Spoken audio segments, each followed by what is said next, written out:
Hey, Comic Book Corner fans, welcome back to Comic Book Corner 2.0. And fans, you're with me, Mike Spider Slayer, getting ready to do another countdown video. That's right, guys, we are on episode number 57 of the countdown. That's right, guys. Just wanted to let you know that we have 15 comics to talk about this week. No digital copies, all physical copies. So, with that being said, let's get started with this week's countdown. All right, here we go.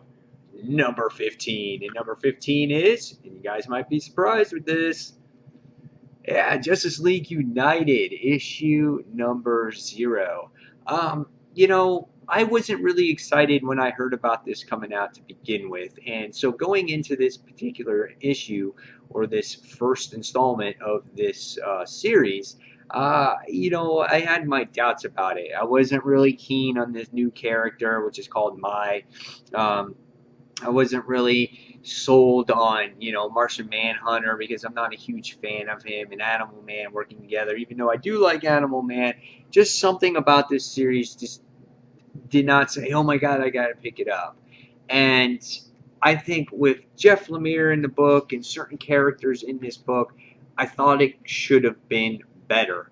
I kind of felt that it was a little bit all over the place. I thought that it's an issue 0, and yet you're going into a part 1 of 5. That kind of didn't make sense to me because this goes into kind of like a full-blown story here.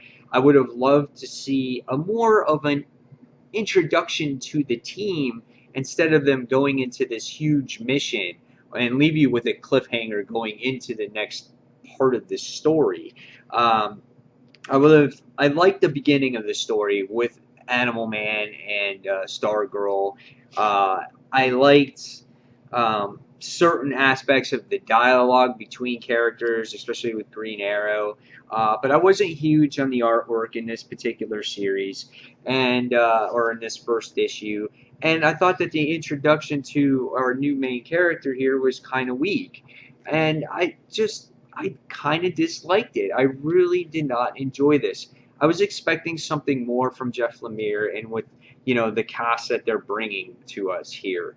So hopefully the next issue for me will improve. I am going to give issue number 1 a try. I just don't get why they called this issue 0 when they're starting it off as part 1 of 5.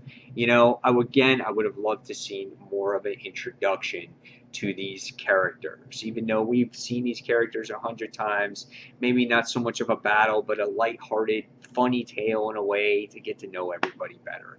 I don't know. But again, after reading it, I did give it a 2.5 out of 5 stars. So moving forward, we go on to number 14. And number 14 took a big drop this time in the countdown. And it was Fantastic Four issue number 3. This book is written by James Robinson, and it's done by the artwork here is done by Leonard Kirk. And I thought that this time around that the artwork wasn't as sharp as it's been in the past. I thought it was solid, but not as great as what we've seen in the first 2 issues. And in this particular story,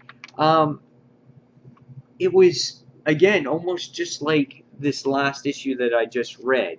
It jumped from scene to scene to scene to scene, and there was no cohesive story here. I just felt that it was all over the place. It opens up with Johnny Storm, how he lost his powers, and he kind of just bails on Reed and says, well, whenever you figure out a cure, I'm going to be going out on tour.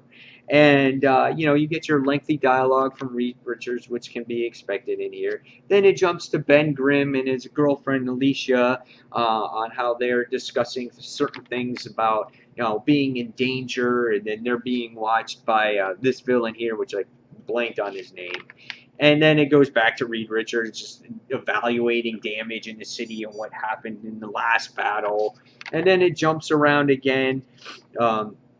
To Reed going back and studying these creatures that were attacking the city from Franklin's universe. And then it jumps to the deep sea with Invincible Woman and, having some decent moments with the children, which I thought were the best moments in the actual issue.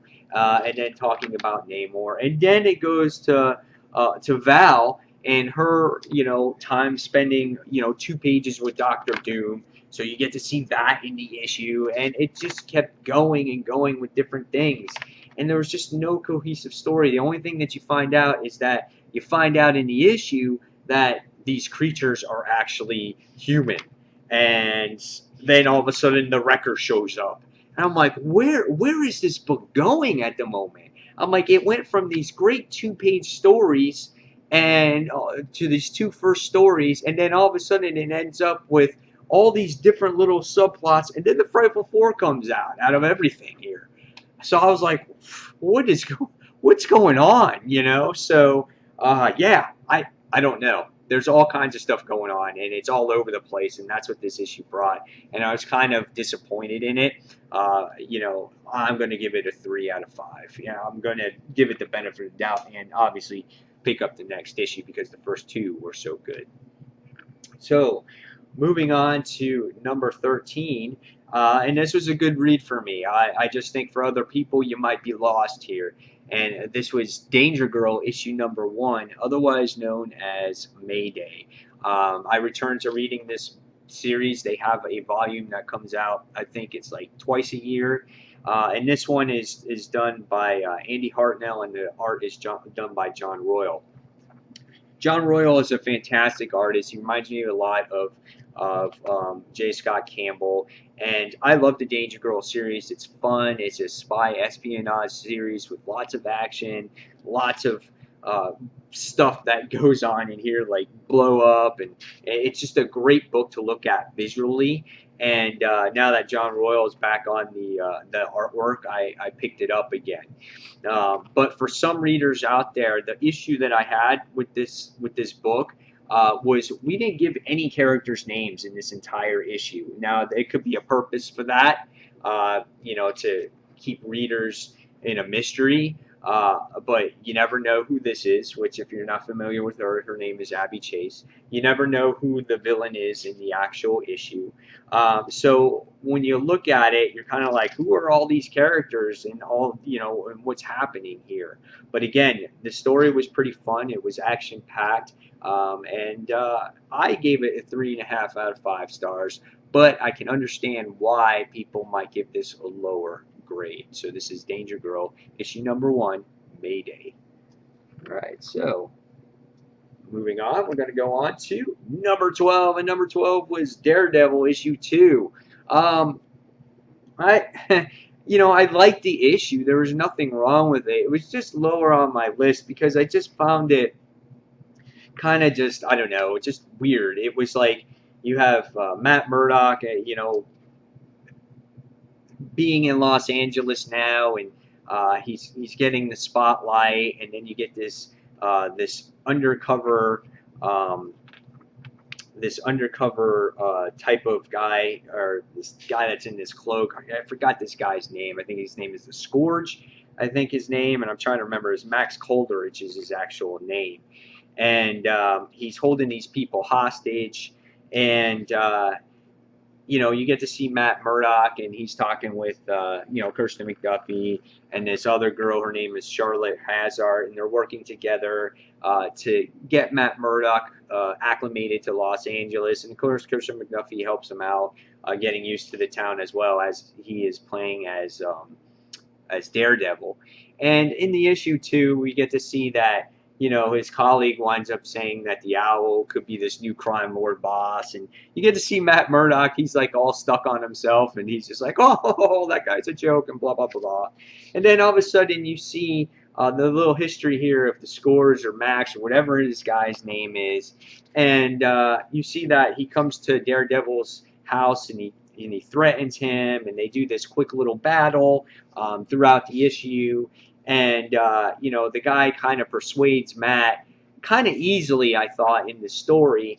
And thinking that they work together, and we find out that he's the new crime lord boss. And I was just kind of like, it's kind of cheesy, a little generic. I wouldn't think that Matt Murdock would be so naive to figure to trust this guy, I know he kind of had no choice. Because he was saying that if you don't come with me, you'll never find these 4 guys. But I just thought, I don't know, it was okay. It was not bad. It was a 3.5 out of 5 stars, but I've definitely read better Daredevil books in the in the past, and I wanted to know what's going on with Foggy. I wanted to know what's going on there. So I'm sure I'll pick up. Not that 3.5 is bad. I just was hoping for something a little bit more here. All right, so moving forward, we're going to go on to number 11. I think that's where we're at. Number 11 is The Flash, issue number 30. New team starts here, guys. We got Robert Venditti and Van Jensen on the book. I think Van Jensen did the Teen Titans series, if I'm not mistaken. If I am, please correct me. So the artwork is completely changed now. And you know what? I like the artwork here, and maybe some people may not like it. It's pretty detailed. Everyone seems to be a little bit streamlined, a little bit more. There's some good details in here in the backgrounds, and I think when you see the Flash himself, there's a lot of detail going into that too. So I do like the artwork. It's just that the people seem a little lengthy, but it's not bad artwork. The actual issue has to deal with Barry Allen getting reinstated, to the police force instead of doing like his office duty, so he winds up seeing this shrink the whole time, and he's given this watch by Patty to always keep track of time and never to be late, which I thought was pretty cool moments in here. And he had to see this appointment to go see this shrink again to get reinstated. And as he's getting reinstated, he's he's trying to like save the town, Central City, to save the town while he's getting talked to by this shrink, which I thought was pretty neat. And he does. He winds up getting reinstated, which was very predictable, while saving the city and helping it recover from the crime syndicate. And at the end, though, you get to see something that happened. You get to see him 20 years from now, and he looks like that. And you're kind of just like, whoa, what's going on? And it has to do with Wally West. Or it says Wally on there. So I'm assuming, because in the very first part of the issue, you get to see 5 years from now, and you get to see, of course, someone lying on the floor, lying dead on the floor. So, interesting issue. I liked it. It's only the first issue. It's only the introductory issue. I think he did a good job at writing this first issue to get the wheels turning on the Flash. Where Venditti goes from here, I'm not sure. Hopefully he can keep the story moving at a good pace and keep the fans of Flash happy. So in the end, I give this one a 3.5 out of 5 stars. All right, so going on, we go on to Top 10. And number 10 was Superman issue number 30. Now, I don't read too many issues of Superman, but I am going to be reading the Doomed series, which I think will be a pretty good take on Doomsday in the New 52. I want to see how they do that.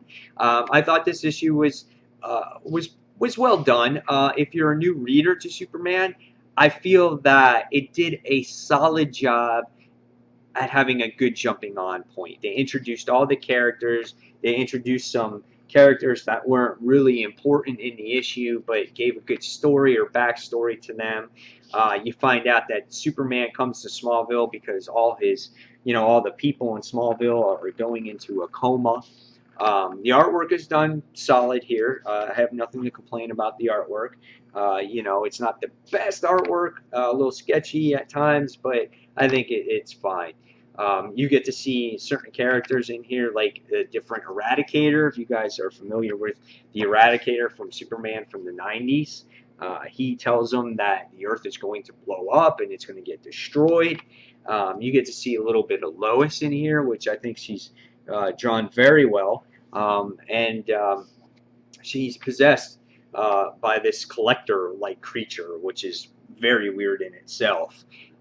So I thought it was an interesting issue because it touched a little bit on everything in Superman's what's going on with Superman at the moment. And if you haven't read it, I think you can catch on pretty easily. So that's what I enjoyed about it, and I'm looking forward to this whole Doom thing and see what they have to say about that. So I enjoyed it, and it gets a 3.5 out of 5 stars for me.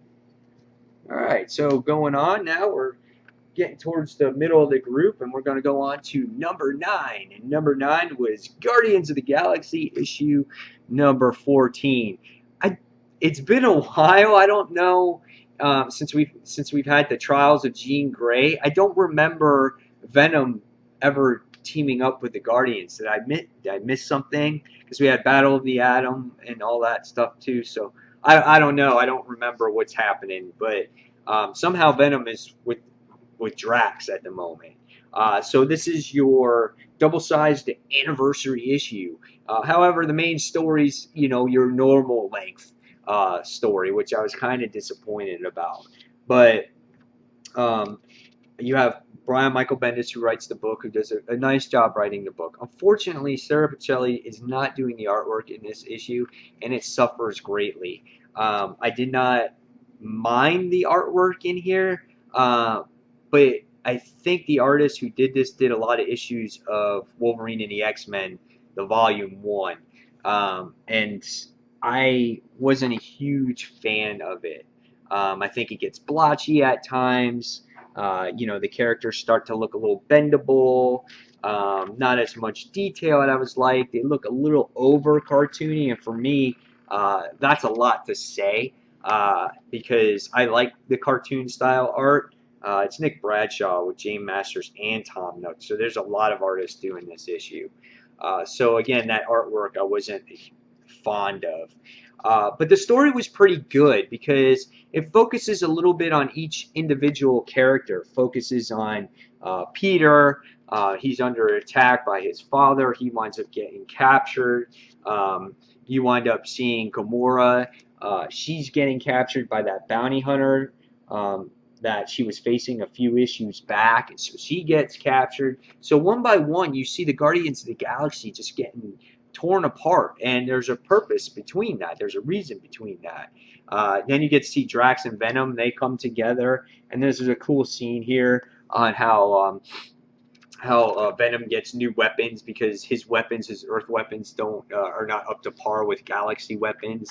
And I thought Eddie Brock was a little bit of a whiny child in this issue. He did have some humor, but I think he was a little bit out of character, which I didn't like either. And then you get to see them get captured in the issue. So that was quite interesting. And then, again, you get to see the whole history between, the whole argument between Peter and his father arranged for all the other Guardians to get captured for them to be disassembled at the moment. And he basically says, well, who's going to save you now? And, well, look who's coming. So, yeah, Captain Marvel's on her way.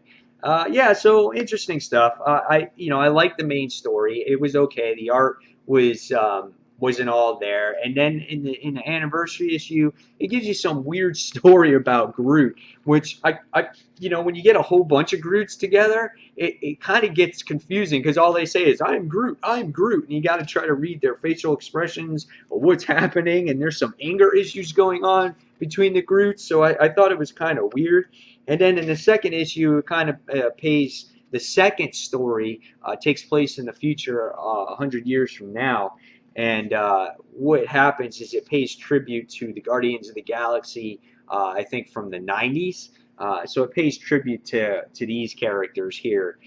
So if you read that story or that volume in the past, you guys might be familiar with these guys here. So again, the anniversary issue was pretty cool. I liked it. I enjoyed it. Was it the best anniversary issue? No. I'm going to give it a 3.5 out of 5 stars. I wish the main story would have been longer and our artwork would have been done by Sarah Pichelli. All right, so going on, we're going to go on to number 8. And number 8 was Avengers Undercover, issue number 3. This was a quite interesting book at the end. That's what made the book and got it up a couple of notches because in the beginning, we were last left off in the last issue. Our Avengers Undercover team wound up coming up to arcade, and it looks like they were just about to shoot him.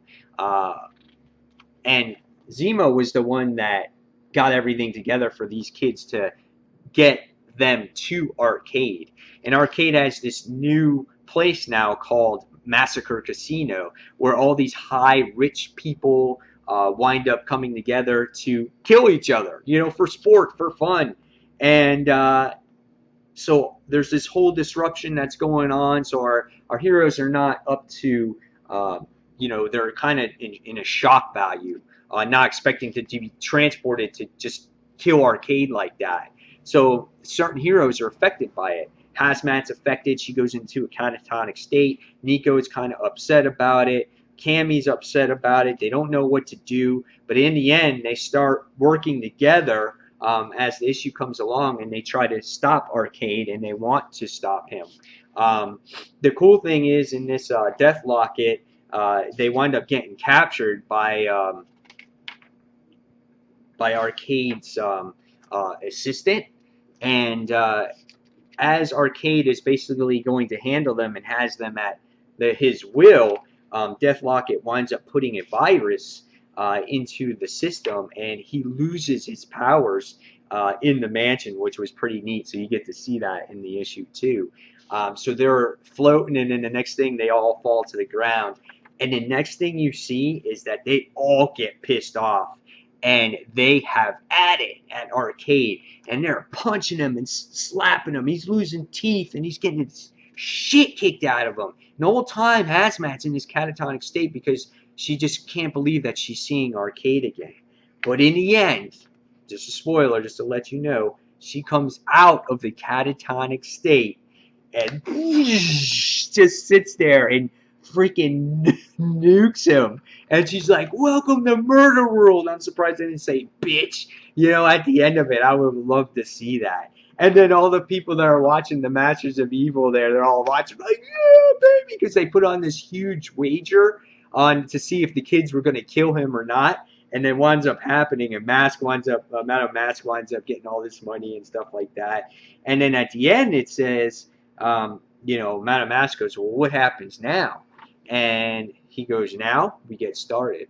So now this truly ends the whole Arcade thing. I'm curious to see if Arcade is actually dead, and this starts something new here. So really interesting issue. I really enjoyed the end of it. However, it was a little slow developing. But it was enjoyable, and I'm going to give it a 4 out of 5. All right, so moving forward now, we're going to go on to 1, 2, 3, 4, 5, 6, 7. And number 7 was The Walking Dead, issue number 126. Yeah, a lot of people are either hated the ending of this or really loved, or didn't love it, but they liked the series. And they're questioning now if Robert Kirkman is losing his touch here. In this issue, you get to see what happens at the end. At the last part of the series, you get to see Rick who stabbed Negan in the neck. Okay, and the next thing you find out that it wasn't a real fatal wound. He stabs him. He's bleeding profusely, but Negan doesn't want to give up. He sits there and he's fighting Rick, and he's freaking kicking him, and he tackles him, and he freaking breaks his leg, and you're just like, holy shit, dude, he can do this with a freaking bleeding from the neck, and oh my god. So, but in the end, what happens is you see that Dwight winds up taking control of the Saviors, and you wind up seeing that Rick is in control of the group. They do not kill Negan, which a lot of people think that that's like a cop-out, that Rick didn't get killed at the end, and Negan didn't get killed at the end, and it's just like, it's just a very wimpy ending to this crazy story arc, and that the Negan story has been drawn out.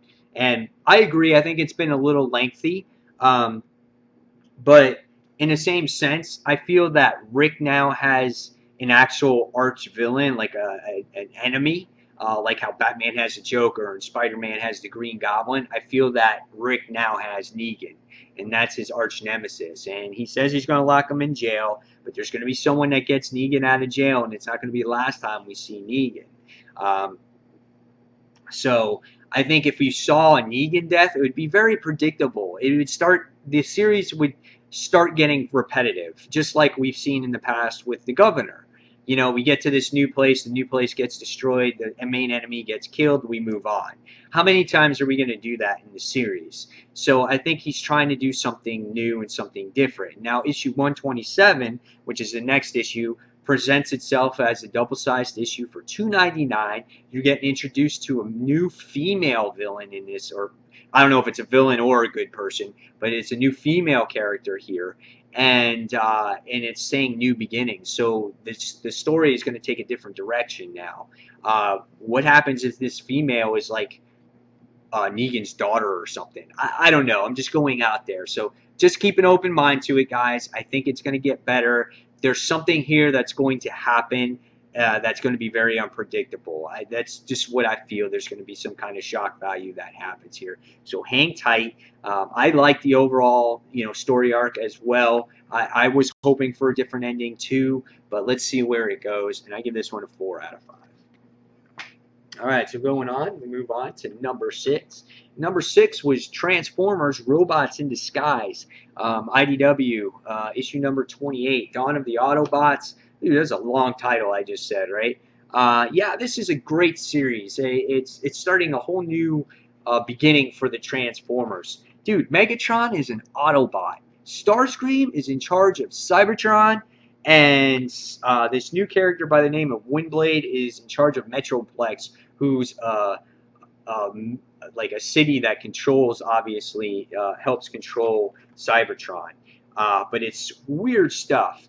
You get to see Thundercracker in the series, which is always nice. See those original Autobots. He has no idea that this war has ended, that Megatron is an Autobot, and things like that. And he comes living with this soldier. She's a female, and she protects him.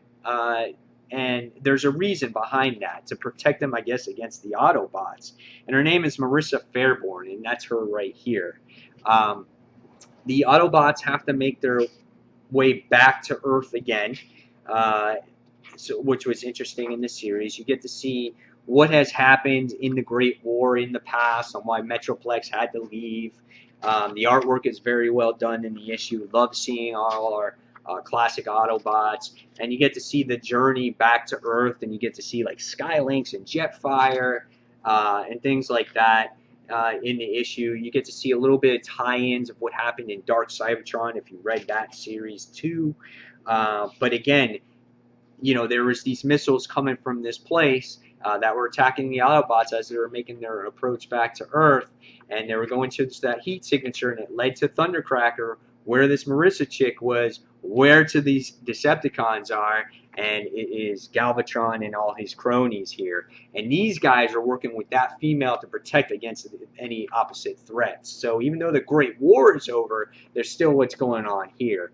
So, yeah, fun read. Can't wait to read more of this series. I thought it was fun. The artwork is great. And if you're a Transformers fan, you're really going to appreciate this. So I gave this a 4 out of 5. All right, so going on, we move on to our top 5. I have a book that fell on the floor. So our number 5 book of the week was Red Lanterns, issue number 30.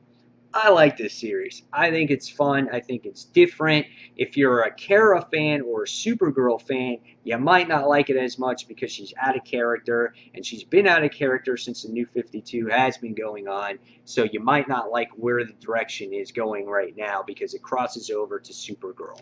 But this issue was focused on the Red Lantern side of things, and we get to see that if you read previous issues of Red Lanterns, Atrocitus is the one that sends his rings out. He sent 7 rings or 9 rings altogether. He recently just got a new Red Lantern, and then Kara is a new one, so there are 7 left, and we get to witness a birth of another Red Lantern, and you get to see that it's this particular judge here. She's been a judge for years and years, and she gets killed in her courtroom. And as the story goes along, you get to see Bleeze. She wind up crashing to Yasmal based off of the last issue. She fell onto the ground. She says that Atrocitus is alive. Rancor is the one that sacrificed himself so she can get away. And Gardner gives her the story that we have to get these Red Lanterns before Atrocitus does, because he's going to be in complete control. So you get to see some moments here between Supergirl and Bleeze, how they're going to be working together and they have words with each other. And then what I loved about this issue was the birth of this crazy Red Lantern. It was the judge that was executed in her courtroom. She has great rage in his heart as she's dying. She becomes this crazy Red Lantern. She has this crazy cloak on her. And the one thing in here is that she looks like this. She takes off her helmet or her cloak, and you're just like, holy shit, what the hell is that? That shit's crazy, man. And so our Red Lanterns have to get to her before the other Red Lanterns do, and they're trying to do that. You get to see a little bit of maybe portrayal with Scalix here when he's talking with Zox because of knowing that Atrocitus is alive, saying, hey, maybe we can go back to Atrocitus.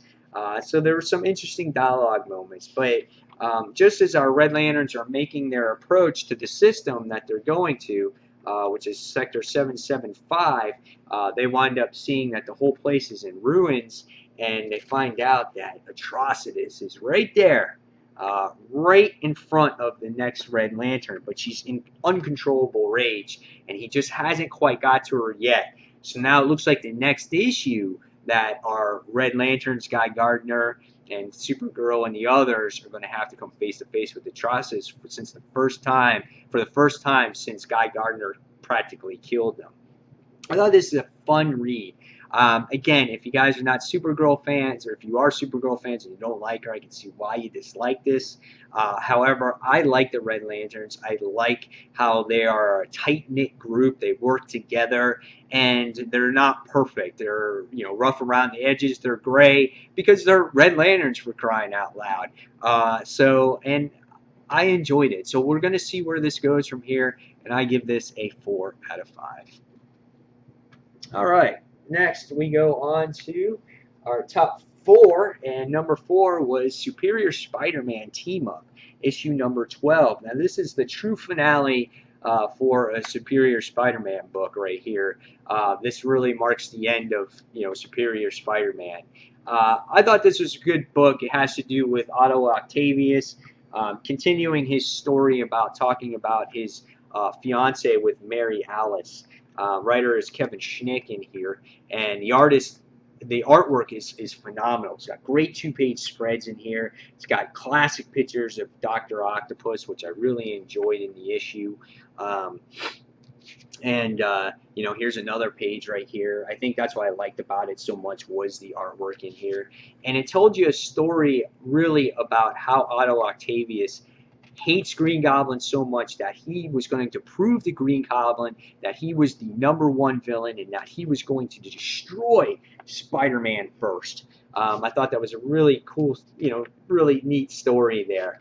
And even by being Superior Spider-Man, nothing has changed in Otto Octavius's life, even as Superior Spider-Man, because history tends to repeat itself in the story.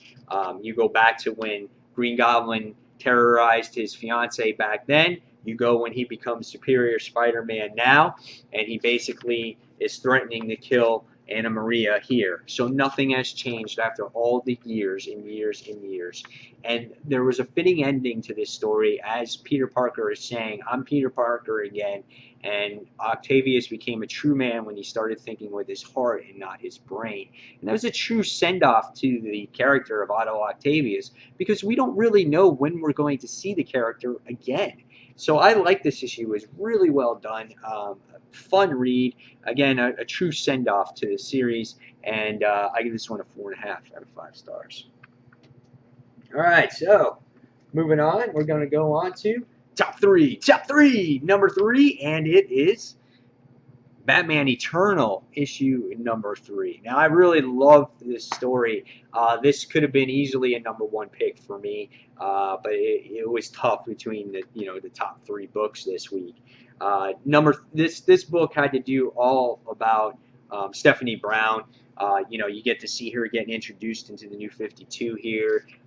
She's talking with her mom. Her parents are divorced. She's going back to her dad's house to go figure out where her iPad is or her QPad. She finds out that her dad is a freaking bad guy. Dude, how freaking awesome is that, dude? It's like Clue Master. And you're just like, oh my god. And then you really find out how corrupt now that Gotham City Police Department is going to be, now that you have what's his name is the new commissioner. I forgot the guy's name. If I can remember real quick. Is it Major Forbes? Yeah, I think that's his name. Yeah, Major Forbes, I think is his name. So he's the new commissioner, and he sits there and he focuses on we have to destroy Batman, and seeing that Batman was the problem here. Again, I thought there were some great elements here. You get to see Penguin back in here as well, and the Clue Master. He had no remorse about killing his own daughter. He just does not give a shit, dude. I thought it was well written. I think the artwork is very, very good here. Batman Eternal is basically becoming a very good series. I know it's only 3 issues in. We're going to see where we stand at issue 26 and 27. But so far, these first 3 issues, this first month of Batman Eternal, has been spectacular. I would have loved to see more action in this issue. I would love to see more Stephanie Brown in this issue, if that's the only nitpick that I have on it. So I gave it a 4.5 out of 5 stars. All right, so number 2 this week was Zenoscope's Grim Fairy Tales Hellsing issue number 1. This is the 2nd volume for this character. And this book really surprised me. It really dug deep into the character. Patrick Shan's the writer of this book. I'm a huge fan of Zenoscope. I think sometimes they're underrated. People think that they're some kind of porn type of book, and that's not the case. They actually are trying to change that, where their covers are not every cover has to do with sexy covers and things like that. Their stories are becoming very, very entertaining and different, and it focuses on fairy tales and myths and legends. And I highly suggest you guys give the company a chance. This one has to do with Helsing, and she's the daughter of Van Helsing, who is the vampire hunter. And Patrick Shan always does a great job at introducing you to the characters. So if you haven't read the first volume, that's okay, because he does a great job here at describing who, and I forget her name, Liesel Van Helsing was. Yes, and you see that she's this vampire slayer, and she's great at creating weapons, and you get to see her hunt vampires in the beginning of the issue, and you think, okay, well, this might be this cliche vampire hunter book. And it's really not, because it really dives great detail on the character, on who she is, what she represents, why she feels so lonely, how long she's been alive, who her true friends are, which is Selah Mathers. She tries dating Hades, the Greek hell god, and the relationship doesn't go well. So there were some great moments here. Not a lot of action in this issue. However, it focused deeply, again, on the character. And again, she misses her father. She gets this mysterious package, and it's her father's journal of Abraham Helsing, and how there was this vampire that was the spirit that you couldn't kill. So she wants to find out where this book came from, who sent it to her. So she winds up traveling to Italy. And that's how the issue ends. And you find out at the end of this issue that she has these vampire brides that are hunting after her. So there's a lot of mystery here on finding more about her, Liesel's history, about her father, how her father died, who this main villain is. So there's lots of things here, and I really enjoyed it. And I'm giving this one a 4.5 out of 5 stars. Of course, I would have always loved to see more action. The artwork I thought was a little, it was okay, but the coloring there wasn't always looked like it was complete, not as vibrant as I like it. But that's nitpicks. So 4.5 out of 5 stars. All right, so number one book of the week has to go to Mark Waid's Original Sim, Who is the Watcher, issue number 0. I really enjoyed this book. Jim Chung, Paco Mandino were the pencilers in this issue. I really enjoy the Nova series, and that's why I really enjoyed this as well. And it really dove into the relationship with the Watcher and Nova. It's like you can actually consider the Watcher having Nova as his BFF now. I thought this was a fun read. It's definitely worth the $4.99 price point, I think. It really gives you a nice introduction on who Nova is. You see a brief little battle between this, living totem character, and then you get to see some interactions with the Avengers in Nova, which I thought was fun. And then you get to see Nova go out and he talks with the Watcher, and he gives him this rock from the battle of Avengers versus X-Men, which I thought was really neat. It was really nice to see what the Watchers is about, like his origin tale, why he was casted away, why he doesn't talk, why he doesn't help other people. It was great to see his armory and all the weapons that he has in store. And you find out one important thing in this particular issue is Nova's father alive or is he dead? And since Nova is being friendly with him and, went out of his way, he says one word to him and he says, "Your father's alive." And then you get to see how the Watcher watches everything, which I thought was very interesting as well. I thought this issue was very well done. It was an interesting read. And Nova was so happy when he found out that his father was alive. And he knows that he's going to, stop at nothing to find his father. And then in the last page of this issue, you see the Watcher pull out the little gift that he got from Nova. And he just puts it on a little pedestal, and you know that he's always going to remember that gift that he got from him.